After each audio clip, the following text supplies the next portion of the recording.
ഇച്ഛാശക്തിയുള്ള ഭരണാധികാരികൾ ദീർഘവീക്ഷണത്തോടെ ഇടപെട്ടപ്പോൾ അവർക്ക് മുമ്പിൽ ലോകജാലങ്ങൾ തുറന്നിട്ടു. ഈന്തപ്പന കൊണ്ടുണ്ടാക്കിയ കുടിലുകൾക്ക് പകരം രമ്യഹർമ്മങ്ങൾ ഉയർന്നു. റോഡുകളെല്ലാം ഹൈടെക് റോഡുകളായി മാറി.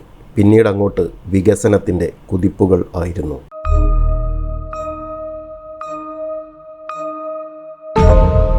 യുടെ നാഗരിക ചരിത്രം ഏകദേശം 7000 വർഷത്തേക്ക് വ്യാപിക്കുന്നുണ്ട്. അത് സുപ്രധാന ചരിത്രഘട്ടങ്ങളിലൂടെ കടന്നു പോവുകയും വിദൂര മരുഭൂമിയിൽ നിന്ന് ഏറ്റവും വികസിത രാജ്യങ്ങളുടെ പട്ടികയിലേക്ക് മാറുകയും ചെയ്തു. ബിസിനസ്സിനും വാണിജ്യത്തിനുമുള്ള ആദ്യത്തെ ലക്ഷ്യസ്ഥാനവും ലോകത്തിലെ ഏറ്റവും ഉയരം കൂടിയ കെട്ടിടവും ഏറ്റവും വലിയ തുറമുഖവുമുള്ള ഒരു ഭവനമായും ഇന്ന് UAE മാറിയിട്ടുണ്ട്. അമ്പരചുംബികളായ കെട്ടിടങ്ങൾ, പ്രശസ്ത ടൂറിസ്റ്റ് റിസോർട്ടുകൾ, ബീച്ചുകൾ, മ്യൂസിയങ്ങൾ, ദ്വീപുകൾ തുടങ്ങി ലോകമെമ്പാടും പ്രശസ്തി നേടിയ കാഴ്ചകളാൽ സമ്പന്നമാണ് ഇന്ന് UAE. ആധുനിക സാംസ്കാരിക ലാൻഡ്മാർക്കുകളും ഭൂതകാലം മുതൽ വർത്തമാനകാലം വരെ വ്യാപിച്ചു കിടക്കുന്ന സമ്പന്നമായ പൈതൃകവും UAEയുടെ സവിശേഷതകളാണ്. ലളിതമായ ഗ്രാമപ്രദേശങ്ങളിൽ നിന്ന് സമ്പത്തിലേക്കും സാങ്കേതിക വികാസത്തിലേക്കും UAEയുടെ വികസനവും പരിവർത്തനവും എടുത്തു കാണിക്കുന്നു. ഇനി നമുക്ക് UAEയുടെ ചരിത്രത്തിലേക്കൊന്ന് കണ്ണോടിച്ചു നോക്കാം. ലോകത്തിലെ ഏറ്റവും വലിയ ഉപദ്വീപായ അറേബ്യൻ ഉപദ്വീപിൻ്റെ വ്യാപ്തി 3.2 മില്യൺ കിലോമീറ്റർ സ്ക്വയറാണ്. Yemen, Oman, Qatar, Bahrain, Kuwait, Saudi Arabia, UAE എന്നീ രാജ്യങ്ങളാണ് ഈ ഉപദ്വീപിൽ ഉൾപ്പെടുന്നത്.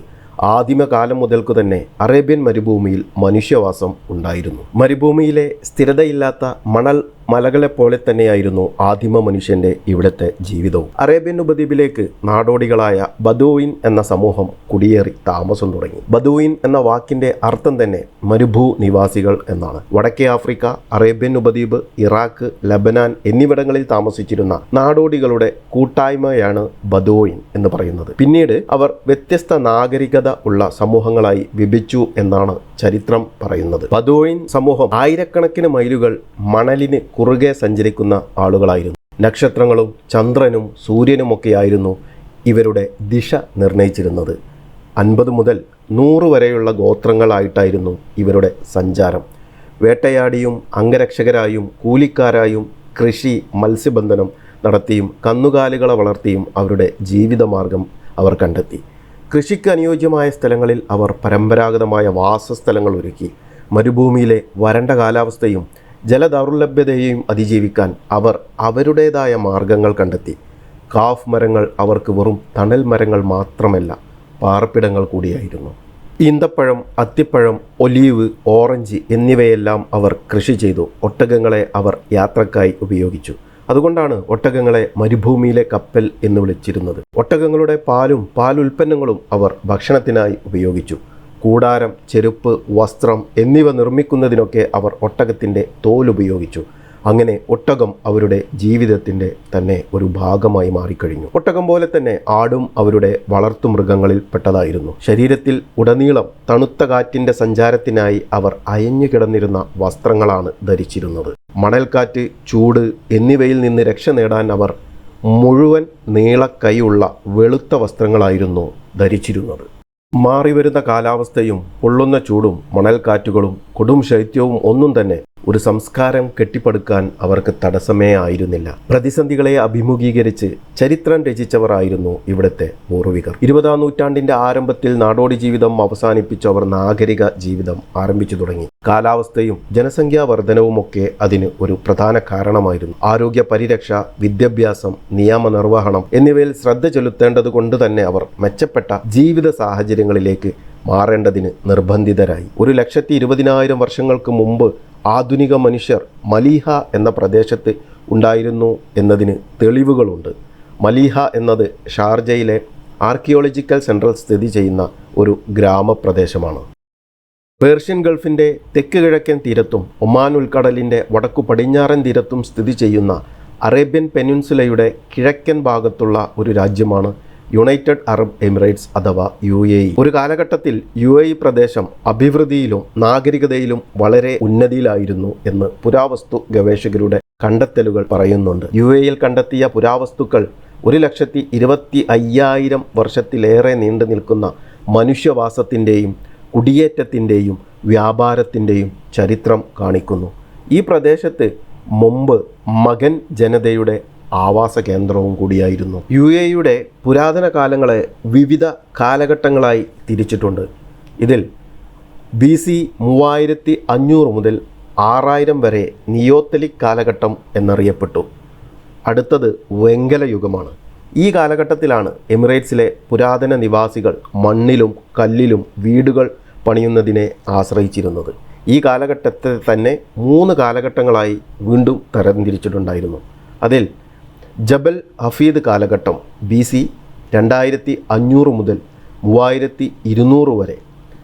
അലൈനിൽ ഉള്ള ജബൽ ഹഫീത്തിൽ കല്ലറകൾ കണ്ടെത്തിയതിനാൽ ആണ് ഈ കാലഘട്ടത്തെ ഈ പേരിൽ അറിയപ്പെടുന്നത്. കൂടാതെ ഒരു കാർഷിക ജീവിതം നയിച്ചതിൻ്റെ അവശിഷ്ടങ്ങളും പുരാതന വാസസ്ഥലങ്ങളും ഇവിടെ നിന്ന് കണ്ടെത്തിയിട്ടുണ്ട്.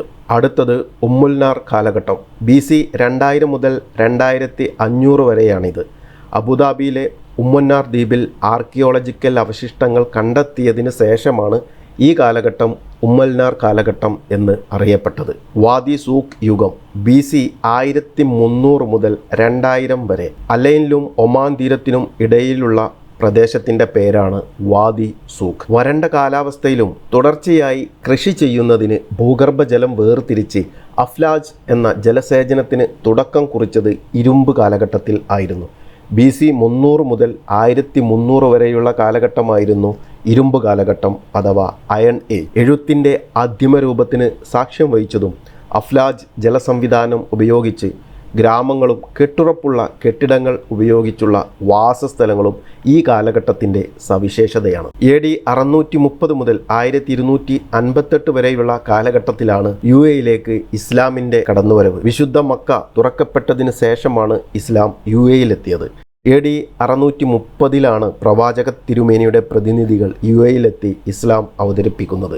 ഇസ്ലാമിൻ്റെ ആവിർഭാവ കാലത്ത് ഈ പ്രദേശത്തൊരു പുതിയ യുഗം ആരംഭിച്ചു. അമർ ബിൻ അൽ ആസ് എന്ന ദൂതൻ സോഹാർ, ഒമാൻ എന്നീ രാജ്യങ്ങളിലെ രാജാക്കന്മാർക്ക് പ്രവാചക സന്ദേശം എത്തിച്ചു. ഇസ്ലാമിലേക്കുള്ള ക്ഷണം അവർ ആദരവോടെ സ്വീകരിച്ചു. 3 നിർവചിക്കപ്പെട്ട ഇരുമ്പ് യുഗങ്ങളിലും തുടർന്നുള്ള ഹെല്ലനിസ്റ്റിക് കാലഘട്ടത്തിലും ഈ പ്രദേശം ഒരു പ്രധാന തീരദേശ വ്യാപാര കേന്ദ്രമായിരുന്നു. പിന്നീട് വിവിധ ഖലീഫമാരുടെ നേതൃത്വത്തിൽ ഇസ്ലാമിക നാഗരികത അഭിവൃദ്ധി പ്രാപിച്ചു. പ്രവാചക തിരുമേനിയുടെ മരണാനന്തരം ഒമാനും സമീപ പ്രദേശവും റദ്ദ യുദ്ധത്തിന് വഴിയൊരുങ്ങി.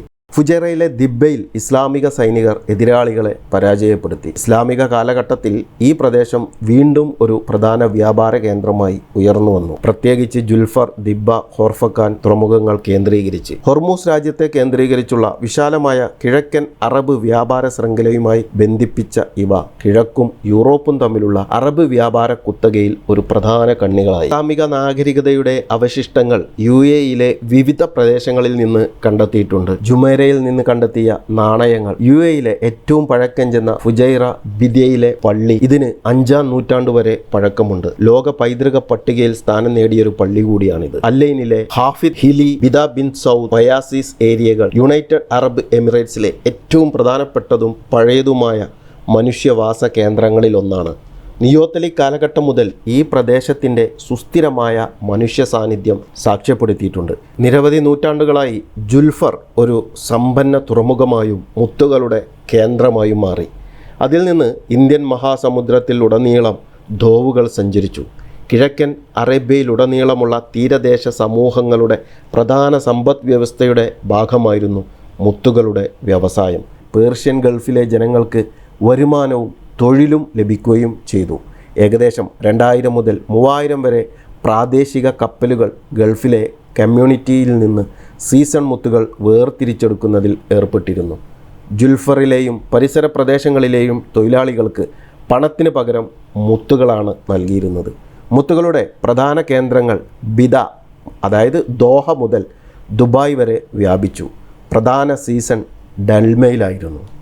അങ്ങനെ ഈ പ്രദേശം ഒരു പ്രധാന തീരദേശ വാണിജ്യ കേന്ദ്രമായി മാറിക്കഴിഞ്ഞിരുന്നു. UAEയുടെ ചരിത്രത്തിൻ്റെ അടുത്ത ഭാഗങ്ങൾ നമുക്ക് അടുത്തൊരു പാർട്ടായിട്ട് കാണാം. അടുത്ത വീഡിയോയിൽ കാണുന്നത് വരെ എല്ലാവർക്കും നന്ദി, നമസ്കാരം.